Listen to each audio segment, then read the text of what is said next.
So welcome everyone to our Alumni Founders Series. It's hard to believe, but this is the second to last one. So thank you all. I know it's a busy time of the semester, but thanks everybody for coming out and engaging with us and taking a little break from work or whatever else you got going on. We are brought to you this semester in partnership with the Mason Alumni of Color Network. So thank you to them as well for their collaboration and partnership in this event. And to start off, I'd love to get a feel of who has joined us in the Zoom room tonight. This is a feature that we've been trying out the past couple of sessions, so I'd love to revive it and do some polls. They're fully anonymous, so do not hold anything back with your answers. Yeah, let's get started and have some fun before we launch into our discussion. Okay, cool. So we got a nice intimate group today, conducive to some discussion and some conversation. And thanks again for making it out.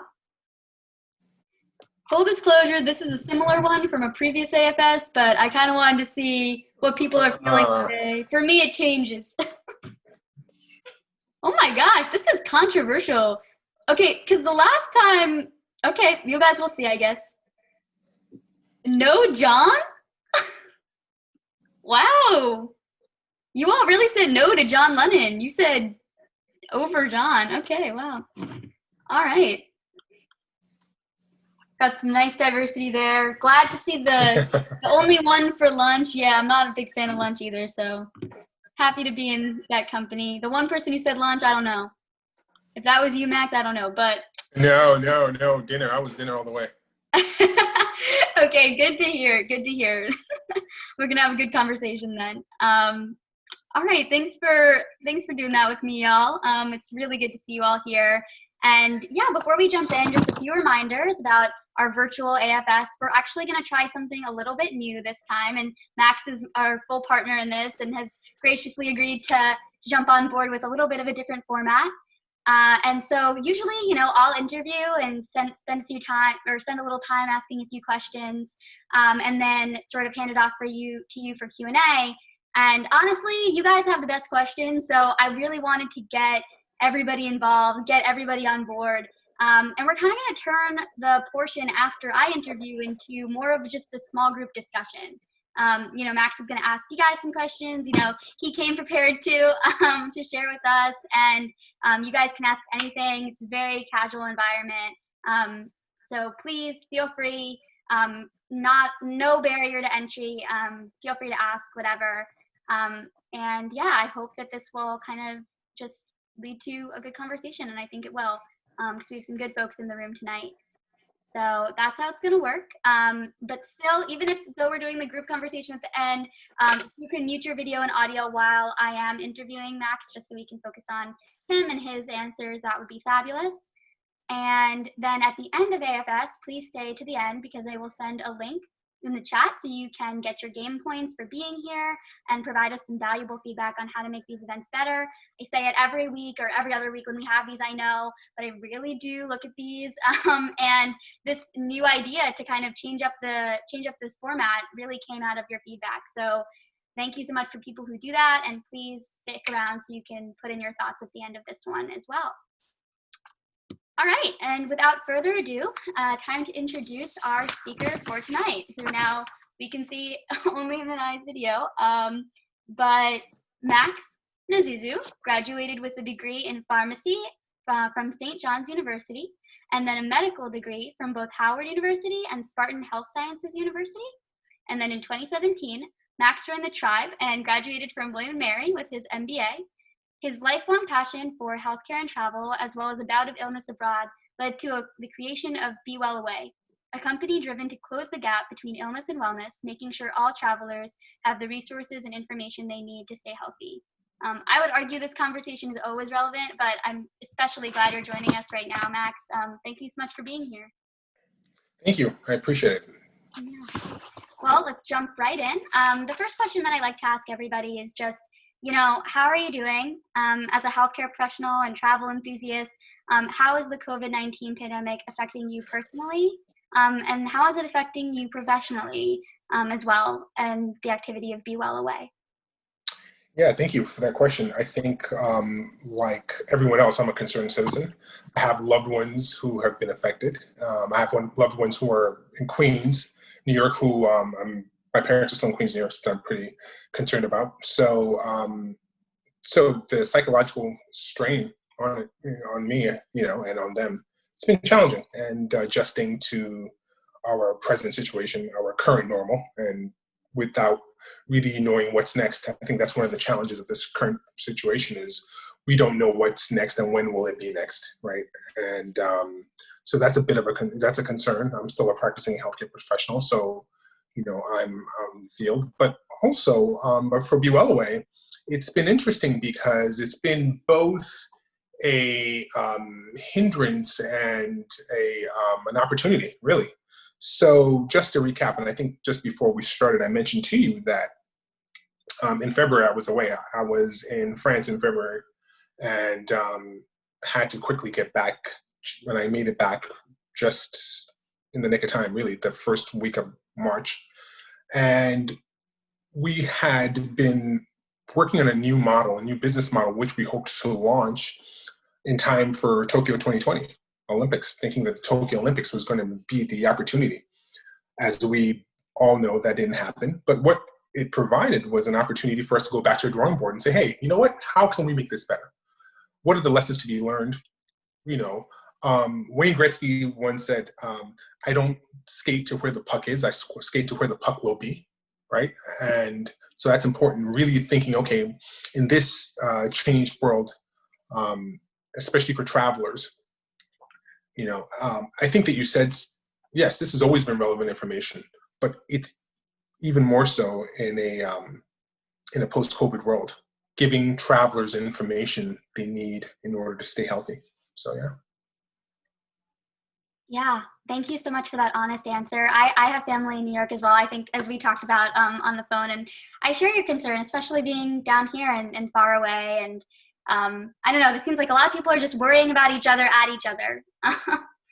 Yeah. It's it's a challenging time for all of us, Yeah.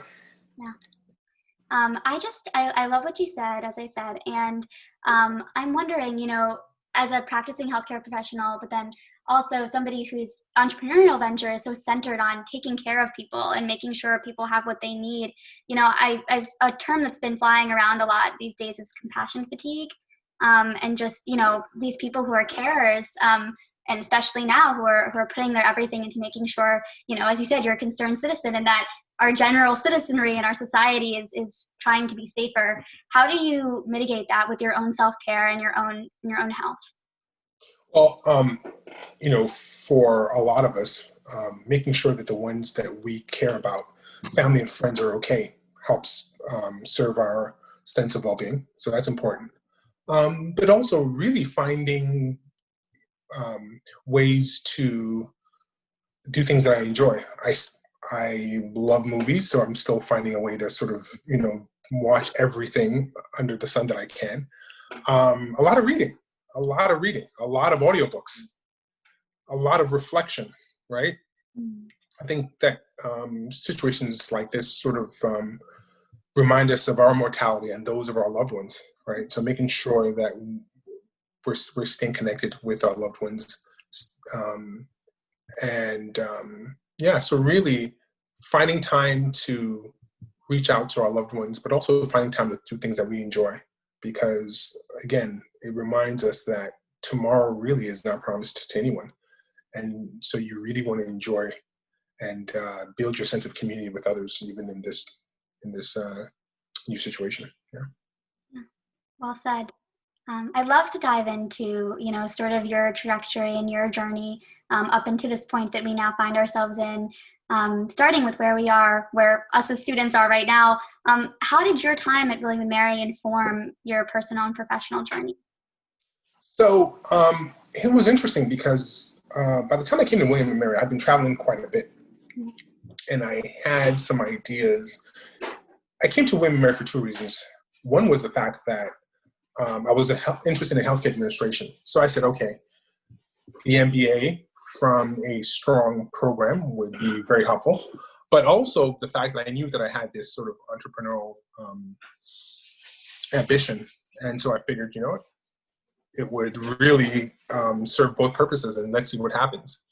But as things would have it, the first class was design thinking. The first class of my MBA program was design thinking.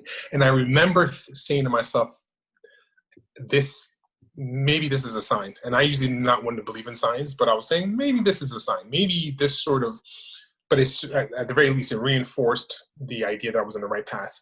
And the design thinking class was fantastic, really understanding how to go from an idea and to see a problem and to arrive at a viable solution. So that was really important for me at William & Mary. Another thing are the professors. The professors were very generous, gave of their time. And I was just talking a few minutes ago that one of the things that was told to me was understanding the difference between a good idea and a viable business model, right? That was one of the first things.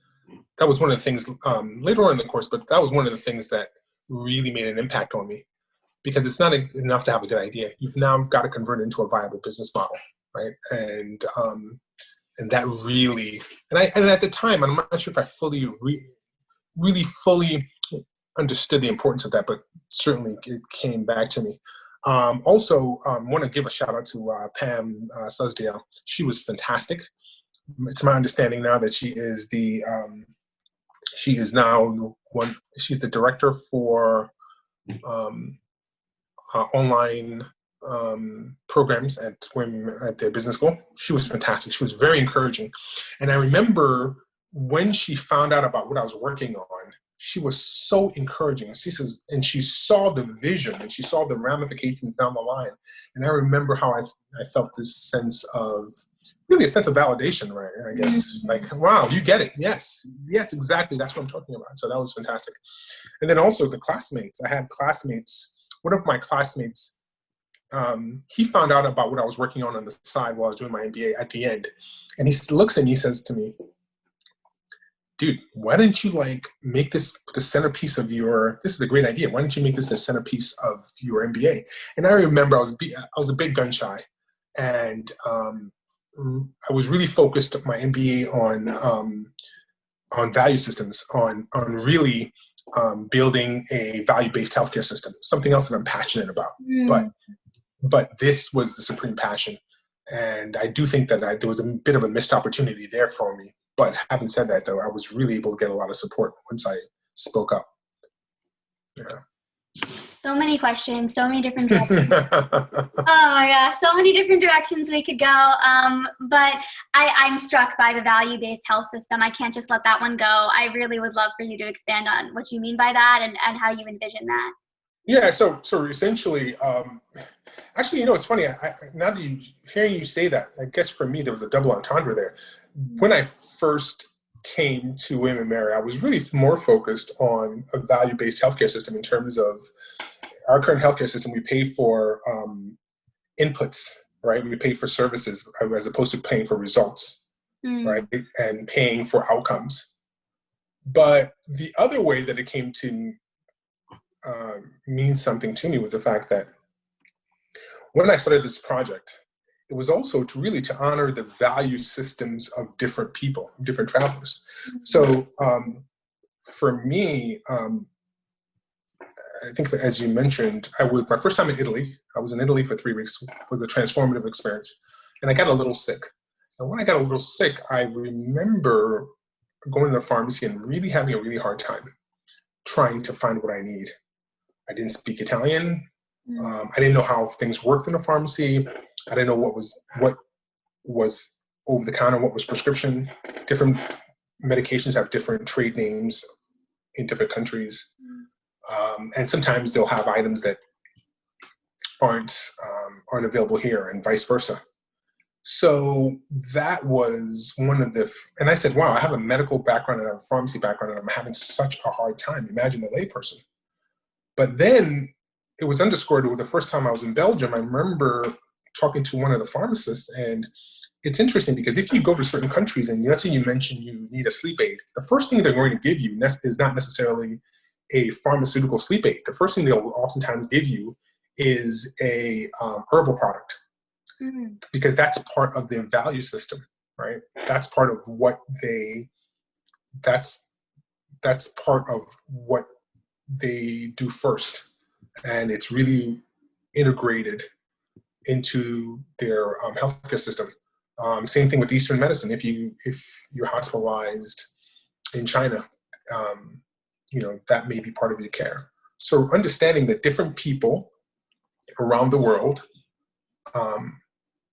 have different expectations of their healthcare, different expectations of what different ideas of what they need to be well, and just realizing that my idea of really helping find the medication match for over-the-counter products was just really a starting point to a larger, more expansive project.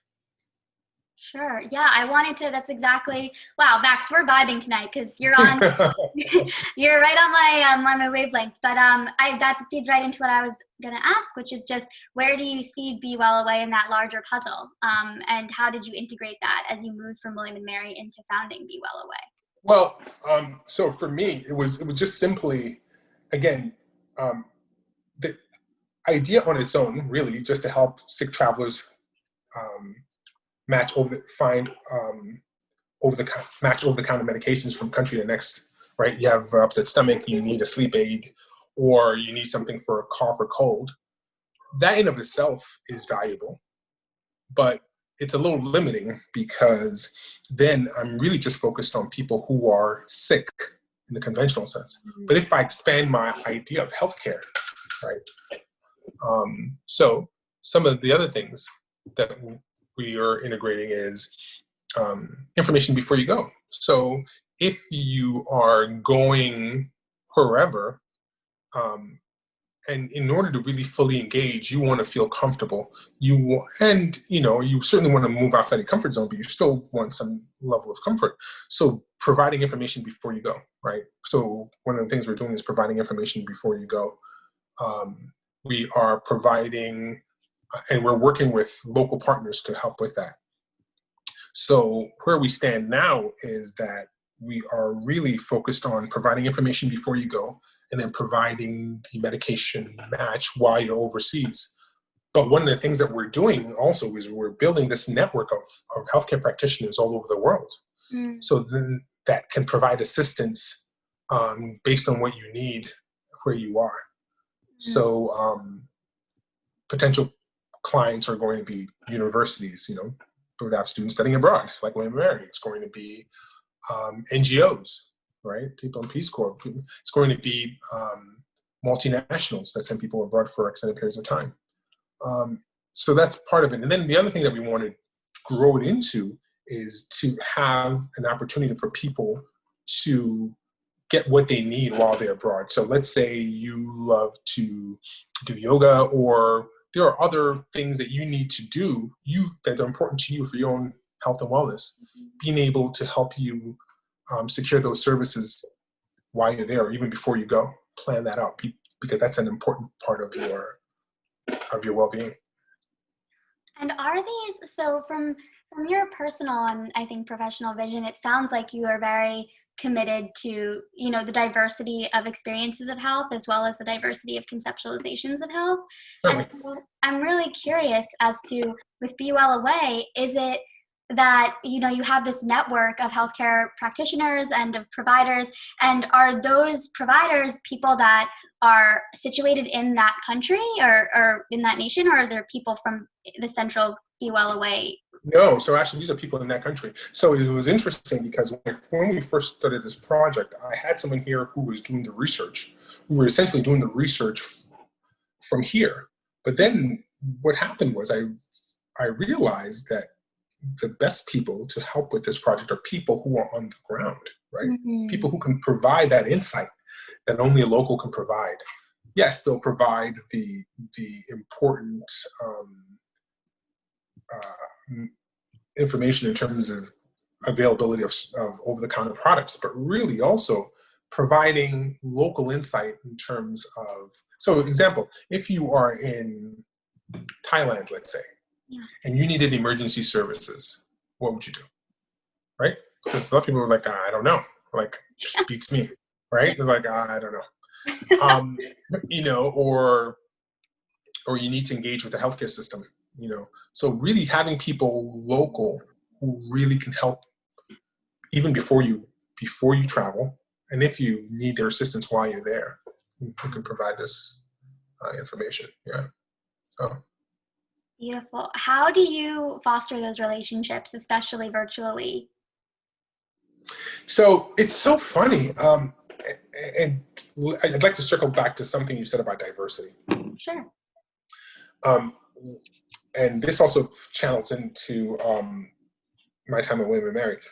They talked about, one of the things that we talked about constantly was the importance of diverse teams and diversity. And what I found was I absolutely, in my pharmacy life, I absolutely owed quite a debt to the diverse communities that I worked in. I had the pleasure and the really the fortune of working in really immigrant-rich populations. So I would have someone from South America or from Africa who'd bring this product to me and say, hey,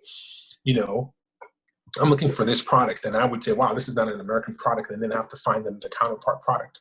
So that was one of the things that, coupled with also my my travel experiences and my need when I was away, really those communities I worked in really helped sort of underscore to me that, hey, this is a problem. This is a problem that sort of that's being under addressed, shall we say. And then also I've had the good fortune in terms of the people I work with. I've had the opportunity to, so I'm 45 years old. Okay. I was born in Nigeria. We moved to Iowa when I was 6, and then moved to New York when I was 10. So again, really diverse experiences, and that each one of those experiences taught me something. And so I think from an early age, I always sort of looked to engage with people, no matter the differences, because I saw it, I recognized as a learning opportunity. And those learning opportunities have fed my travel ambitions, but also my professional ambitions. Yeah. Can you expand, because we've had so many Alumni Founders Series guests. We have a new podcast. So many guests who have immigrant experience. And I don't know if you would be up for reflecting on what that experience has to offer an entrepreneur.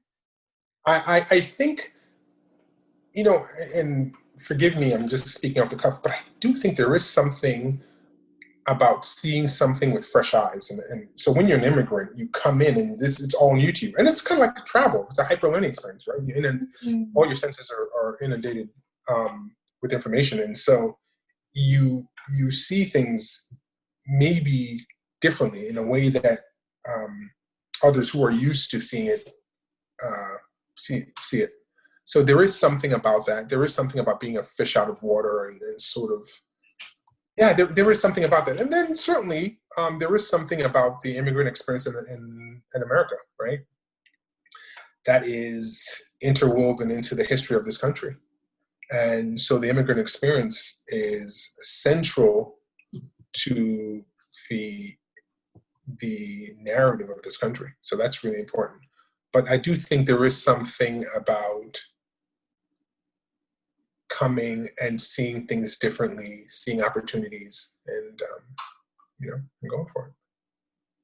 Well, that's fabulous. That is, and honestly, that's a perfect note to end on. I don't want to tarnish anything that you've said with my babbling, but I do want to open up our conversation. Everybody feel free to unmute your video and audio if you want. And Max, if you have any questions for us as students, or I'd love to just get the conversation rolling. What I'm curious about is, a few things. I am curious about, for how important is travel, or how important is travel for the students, and what do they see as the major impediments for it? I know that certainly finances are I guess maybe might be number one, but that aside, what are the other things that you think keep young people, would keep a young person from traveling? And what encourages it? Well, I can't answer as a young person, but I can bring up a venture that was developed in one of my classes recently that was exploring that. So they did a bunch of customer development about like what are the inhibiting factors for travel, because there's a lot of enthusiasm for it, but not as much travel to match the enthusiasm. And it was the funds. And so they actually came up with a venture that would allow you to, it's almost like a layaway plan for your trip, where you decide ahead of time, I want to go to Hawaii in a year and a half. And it would lock in the price for that trip, and you basically pay installments up to it. And then you're ready to go. You know, there's nothing out of pocket by that point. Everything's all inclusive. But it was really interesting to hear about the customer insights they were generating, talking to young people about why they don't travel. And it really did seem to land on the funding to do it, and just doling out a bunch of cash at one time. Yeah. I'd be curious though to hear from younger folks about what they like about it, or what inhibits them. And let me say one. I'm sorry, forgive me for saying. And one last thing I would also say is, I can think of money that I've spent in my life, but money that I've spent that I've never regretted was traveling, because what I have learned, it has been just awesome. But please. Yeah, I was gonna agree with what you just said about the funds. A lot of students kind of have hard times with that, but I was also gonna mention timeline and figuring out when. I think that's what a lot of students have a hard time with. I've definitely contemplated, traveling and definitely going somewhere and opening my perspective on other things, but finding out a timeline I think is very difficult, especially with trying to figure out, I may have free time, when I'm out of school, but I also want to, get an internship or something like that. So figuring out when's the best time, and kind of that weighing what's the best option for students, I think is a hardship. You just said something that I thought was really interesting, and I'm hoping that there are people pursuing this, but maybe finding a way to meld the two, providing professional experiences for students abroad, especially in a very interconnected world. There's value in that, right? So an opportunity where you learn something, but also you get an opportunity to maybe see a bit of the world, right? So that, I hope that there are people who are working on that, because that absolutely might be an interesting idea. Because, like you said, you have that competing interest. On one hand, you want to be competitive, and you want to have this internship this summer because I need this internship. I need this internship at wherever, Price Waterhouse, whatever, or one of the firms. But I would love to travel. So maybe finding that overlap. Mm-hmm. Yeah, I think there are a few websites that I came across, and they are to just set up students with companies from overseas, and so you can just kind of have an internship in another country. But I think I'm kind of hesitant to go into that program myself, because I just don't know like if it's like a legit organization, and like how much traveling am I gonna do, how much work am I gonna do.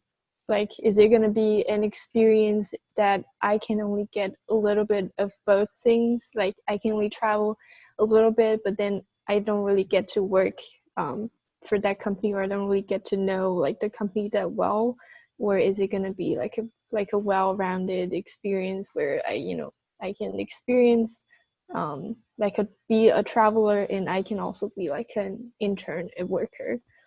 So, yeah.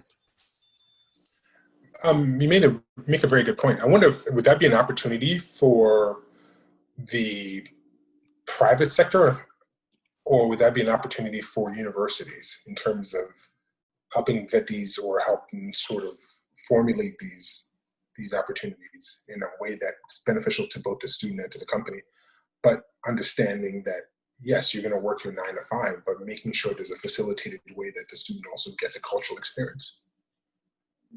Because let's say if you go to Japan for an internship, Japan is awesome, and you'd be doing yourself a disservice if you think your only learning is going to be at the bookends of that 9 to 5, right?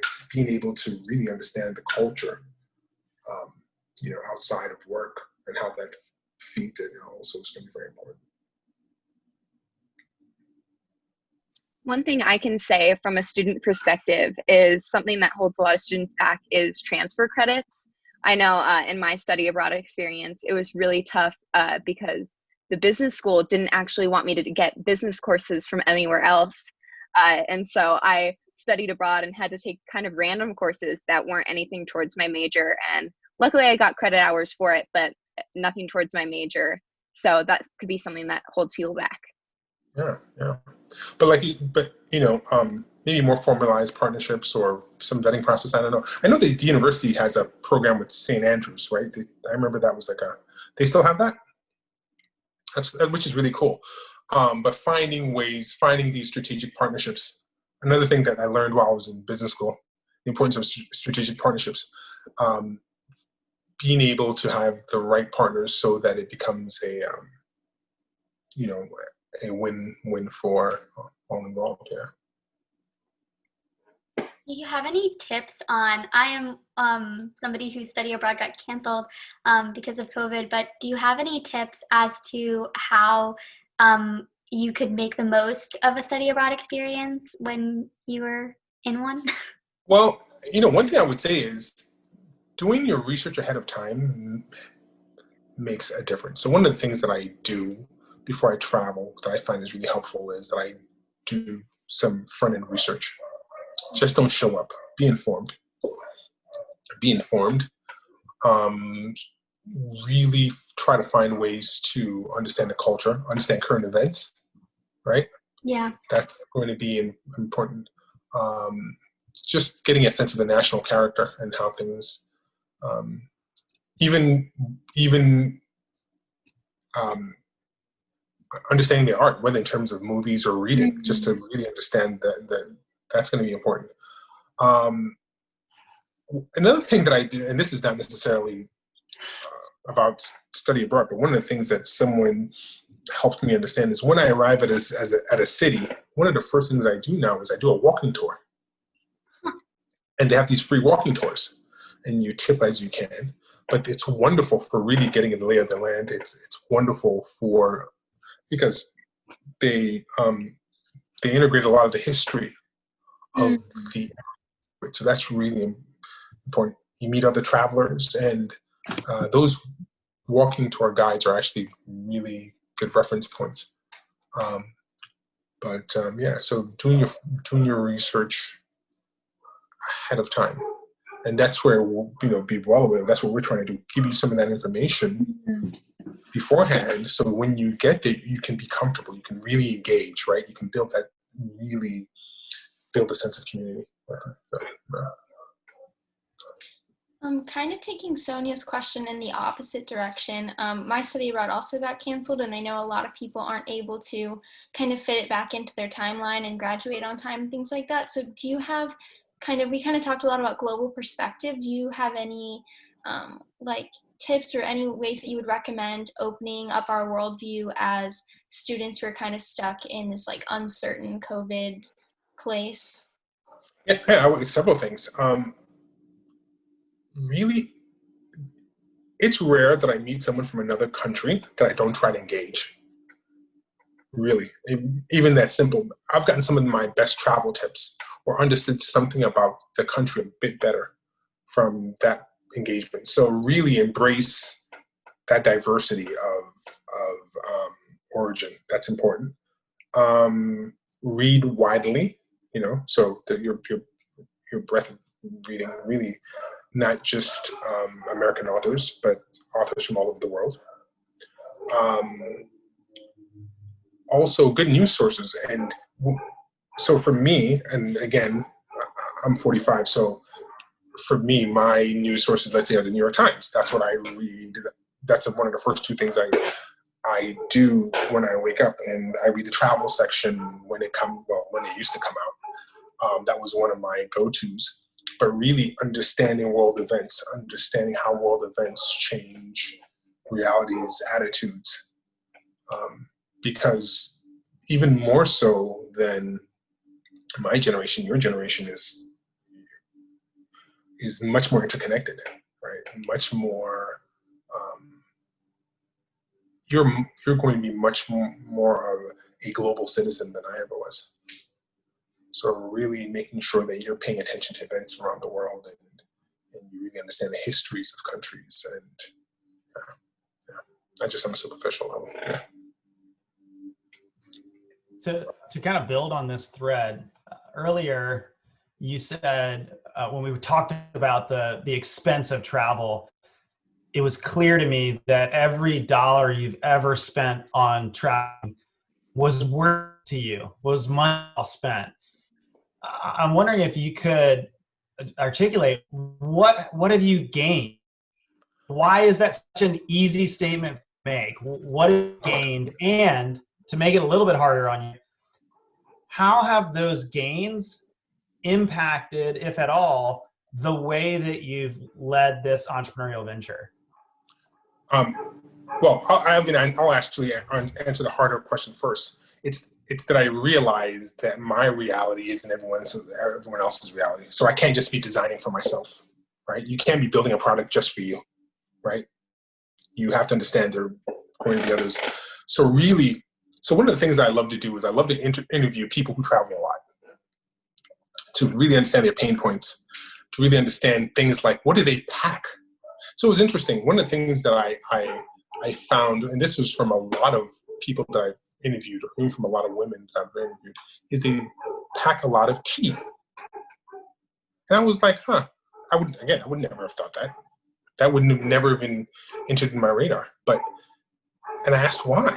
And they said to me, well, for a lot of people said the health effects, the sedative effects because of dealing with the day-night, the jet lag. It's something familiar. It's something soothing. It's inexpensive, something you can do in your hotel room. And I was like, wow.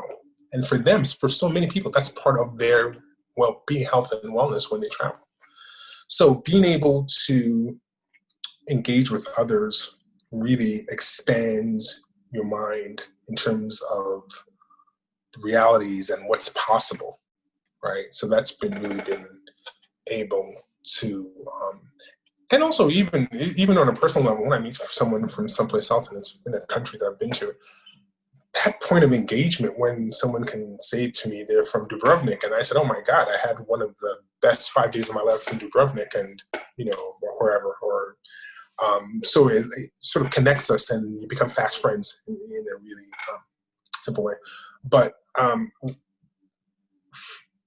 traveling is a hyper learning experience. That's really what it is. And if you're a learner, which I think that is important, it's always been important, certainly important in this day and age. If you're someone who is looking to always learn about the world and about yourself and about others, there are very few things that do a better job than travel, because you really are forced to figure things out. You understand how to adjust on the fly. You understand, really just, again, it's a hyper learning experience, and it's so rewarding.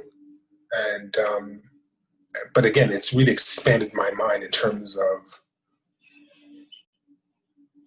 what the realities of the world are, and understanding that my reality, it's a very humbling experience, because understanding that my reality is certainly my reality, but there's so many other realities of them. And that can impact everything from problem solving, because when you're faced with a problem at work or wherever, you can call in maybe, analogous situations or things that you've read or learned, or how people in this country approach it. So yeah, absolutely. And as, oh, go ahead. I'm sorry, just to really touch real quickly, and that's no different from so much of startup culture, right, is derived from Japan, right? The whole, in terms of constant improvement. But when you go and you engage with that culture and you really understand what that means to them, and you really, in an immersive way, really engage, it just brings it to home on a different level. But please. Trishik, did you have a question? I see your hand is raised. That is great. Thank you, Sonia. So, since we're discussing so much about traveling and how we can learn from other cultures and how we can absorb and we should absorb over time, my question is a little away from this and how technology can be integrated into the whole thing. And what is your view on that? Because a lot of companies, a lot of people are looking at integrating technology because a lot of people are talking about how cost becomes an issue while moving around. So in that situation, a lot of companies are bringing in technology and trying to make it as much immersive as possible to give you that experience while you are sitting at home and basically spending nothing. So how would you say that is going to shift or maybe mold the future? Would that have any effect on physically moving from one place to another, or what's your view on that as a whole? I do think that we're social beings, and I do think there is something to be said for presence and being there. Now, in the absence of that, certainly there are, virtual opportunities, and people should avail themselves of whichever opportunities they have. But I do think it's graded, and with the ultimate being actually being there, right? Being there certainly is nothing like it, because you will have encounters and experiences that weren't planned. That oftentimes with virtual, it's oftentimes planned. It's just like meetings, right? If you have a meeting with coworkers and it's planned, but if you're at work, you're gonna walk down the hallway, you're gonna bump into someone and say, "Hey, Jim, how are you? It's been a while," and then you start talking, and then that can spur ideas. So that serendipity element, I think, is gained, that opportunity for just chance encounters, chance opportunities. Because as many good travelers know, yes, when you travel, yes, you plan. Well, let me speak for myself. The way that I like to travel and what I find best is, yes, before I go, there are things that I know I want to do, but I also give myself an opportunity for adventure, an opportunity to, hey, I see this market, let me check out this market, or, oh, this looks interesting, this restaurant looks interesting. And so that sort of serves to sort of enhance the experience. So technology, because of Zoom, because of FaceTime, people are going to avail themselves of that opportunity. But hopefully what it will do is it will reinforce the desire to actually go and experience it, not necessarily be a substitute for. So I don't know, I'm not sure if I adequately answered your question. No, you did. And thank you for that. Thank you. Yeah, just really quick. So one of the things I do is I have meetings with pharmacists from all over the world. And it makes me want to, wherever they are, it heightens my desire to actually go physically experience it. And we talk and they show me around, but there's nothing like being there. So, yeah. Thank you for that question, by the way. Not a problem. Thank you very much for that answer. So, one question I have, from my own heart of hearts, is what would you say to a reluctant traveler? Because, I really would like to travel. See, the thing is, I'm really into traveling. I signed up for the study abroad, I really wanted to walk the Camino de Santiago, right? And I was all pumped for it. But, it took a lot to get to that place because I'm a real homebody. And I feel like, okay, I get, there's things at home that I want to do, or people I want to see, or family I want to spend time with. And So, what would be your words of encouragement to someone like me? Yeah, I think that traveling can also make you appreciate home even better, even more. Let's keep that in mind. And especially those of us who come with immigrant backgrounds, our families had to leave home, if you will, right, in search of new adventures and new opportunities. So, yeah, being a homebody, I get it. And it's that, I think balance is important. Now, your balance might be different for everyone with their actual position of balance. But even if you're a homebody, occasionally availing yourself of the opportunity to see something different or get out of your comfort zone, I think that provides a growth opportunity. So, yeah. You said yours was Santiago de Chile? Yeah, in Spain, Camino de Santiago. Yeah. Oh, okay, in Spain. Okay, gotcha. Yeah. Yeah, wow. Yeah, Spain is fantastic, yeah. I know, I heard it's great. I hope I can get there one day. Yeah, you'll get that. And the other thing I would say is make it a priority. And, one of the things I would say is, we tend to,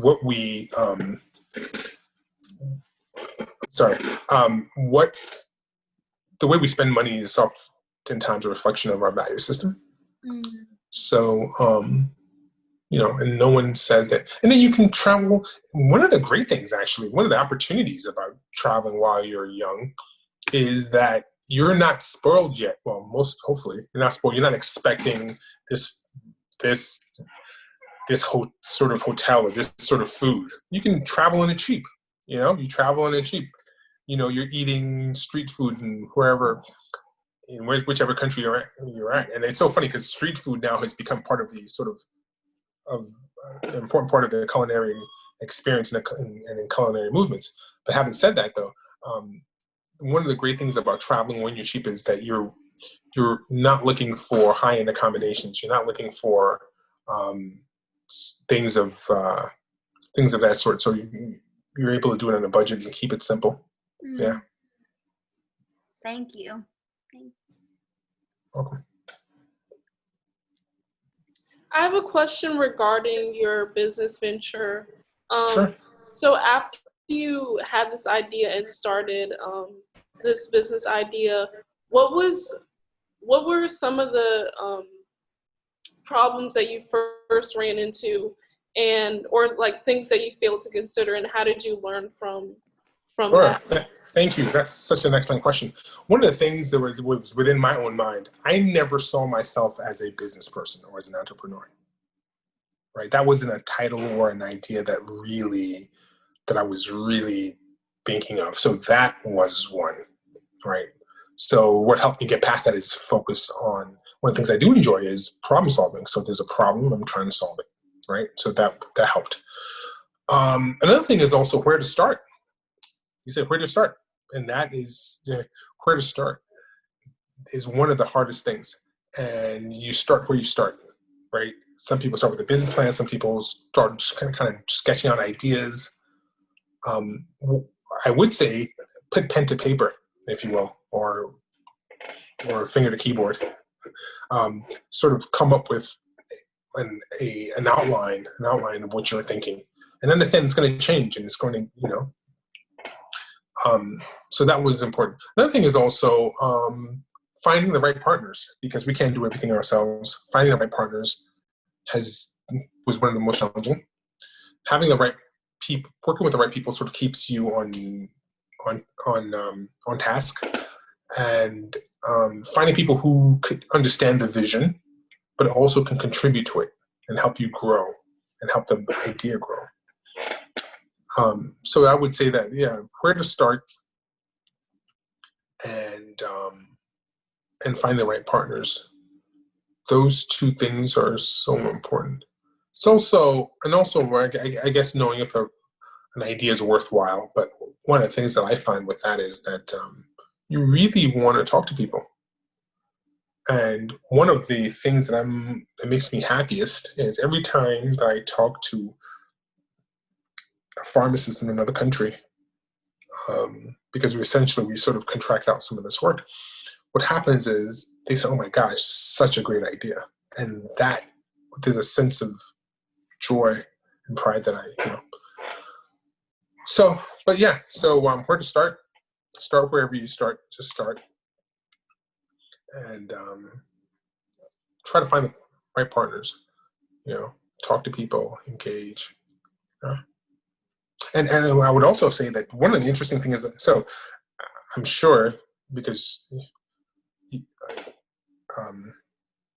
I know William and Mary students are some of the best and brightest of the country. I'm sure that many of you already know that Isaac Newton really started, well, he essentially invented calculus and his